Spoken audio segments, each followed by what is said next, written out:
अक्षय जी पलवल से। श्री हरिवंश।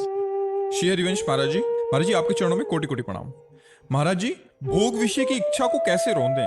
देखो, गांव में हमने देखा कि जब गन्ने का रस पकाया जाता है ना, उसमें एक पतोई निकलती है। तो जब उसको निकाल के फेंका जाता है ना, तो गांव के बच्चे इसे चाट चाट के नाचते हैं, खुश होते हैं, क्योंकि मीठा होता है ना। और अगर उनको रबड़ी खाने को मिल जाए तो उस पतोई को देखेंगे भी नहीं देखेंगे ना। ऐसे ही जब तक हमारे मन को भगवदानंद नहीं मिलेगा, तब तक घृणित भोगों की तरफ से मन हटेगा नहीं। रमा विलास राम अनुरागी, तजत बमन जिम जन बड़भागी। बड़भागी जन जो नाम जप करते हैं, भगवान के नाम का आनंद लेते हैं, उनके लिए विषय भोग कैसे हो जाते हैं? जैसे बमन, कोई उल्टी कर दे तो कोई खाना चाहेगा क्या? कुत्ता ही खाना चाहेगा, वो तो नहीं खाना चाहेगा। ऐसे ही ये श्वान रूप बना मन जो भोगों में भाग रहा है, जब तक इसे भगवदानंद नहीं मिलेगा तब तक नहीं रुकेगा। तब तक इसको किसी भी अन्य साधन से नहीं रोका जा सकता। ये मन बहुत बलवान है, ज्ञान विज्ञान की बातें बघारेगा और भोगों का चिंतन करके उसी में ले जाएगा। तो इसी को भगवदानंद में डुबोने के लिए नाम है।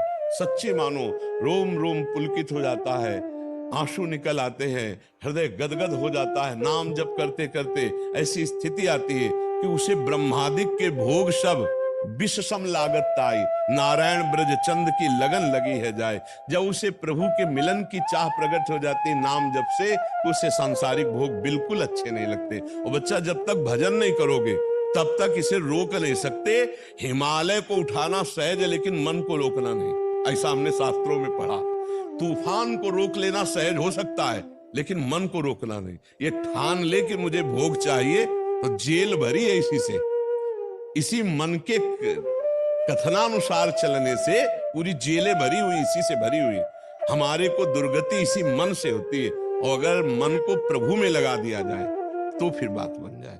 तब लग कुशल न जीव कहूं, सपने हूं मन विश्राम।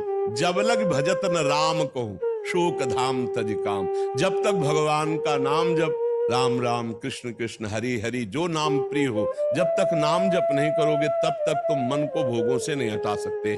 दूसरा कोई साधन नहीं है।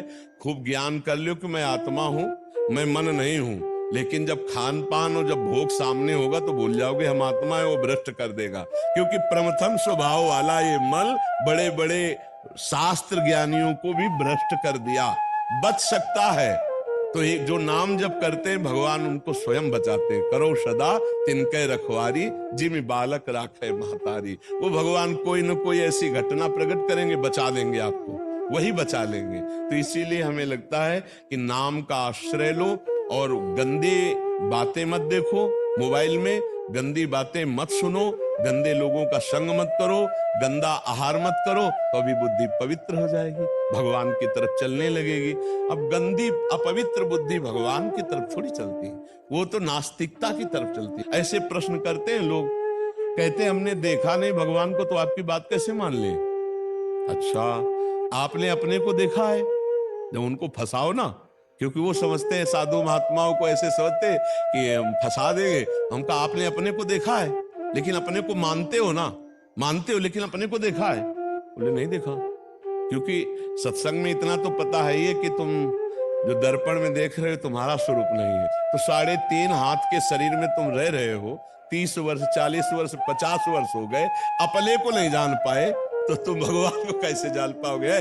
तुम मान लो, जैसे तुम अपने को मान लिए ऐसे मान लो तो जान जाओगे। सोई जाने जे देव जनाई, जानत तुम्हें। गुरु की बात मान लो, संतों की बात मान लो, तो परमात्मा को जान जाओगे। एक आए थे भगत पढ़े लिखे, तो उन्होंने कहा वैज्ञानिक अध्यात्म को नहीं मानता क्योंकि उसको प्रमाण चाहिए। तो भैया, तुम्हारे विज्ञान में इतनी सामर्थ्य नहीं है कि अध्यात्म को जान सके, क्योंकि विज्ञान भौतिक है। इस शरीर के लिए विज्ञान काम करेगा, एक्सरा, अल्ट्रासाउंड, सिटी स्कैन, शल्य क्रिया मतलब ऑपरेशन, ये जोड़ना, लेकिन मन को, सूक्ष्म शरीर को, स्वभाव कारण शरीर को, और फिर भगवद अंश आत्मा को केवल ध्यान के द्वारा, भगवत कृपा से। विज्ञान में इतनी ताकत ही नहीं कि मन का अल्ट्रासाउंड कर सके। आज तक कोई ऐसा विज्ञान में यंत्र बना है कि मन का अल्ट्रासाउंड कर सके, मन का एक्सरा कर सके? ऐसा कोई बना है? जो हमारे स्वभाव का कर सके। फिर स्थूल, सूक्ष्म और कारण, इन तीनों से परे जो हमारा आत्मा स्वरूप है, इसको तो भगवत दृष्टि से देखा जाता है, ज्ञान के द्वारा या प्रेम के द्वारा। इसे विज्ञान कैसे जाने? विज्ञान केवल ये ढांचा और केवल ये भौतिक जगत इसका है, और वो भी विज्ञानी को, जो ज्ञानी को या वैज्ञानिक को जो बुद्धि दी वो ब्रह्मा जी ने, और ब्रह्मा को जिसने बुद्धि दी है वो श्री भगवान। और ऐसे श्री भगवान से तुम विमुख हो चुके हो, कैसे तुम जान पाओगे? सन्मुख हो अभी सवल ब्याज है। तो नाम जप के बिना ये सब, पूज्य राधा बाबा से जब कोई प्रश्न करता था पूछते थे कितना नाम जप करते हो? जब कहते नहीं तो बोले जाओ तुम्हारे प्रश्न का उत्तर ले देंगे, क्योंकि 1,00,000 नाम कम से कम रोज जपो, महीना 2 महीना जपो, फिर आओ हमारी बात समझ पाओगे। थोड़ा तो बुद्धि पवित्र हो तब तो संतों की बात समझ में आए।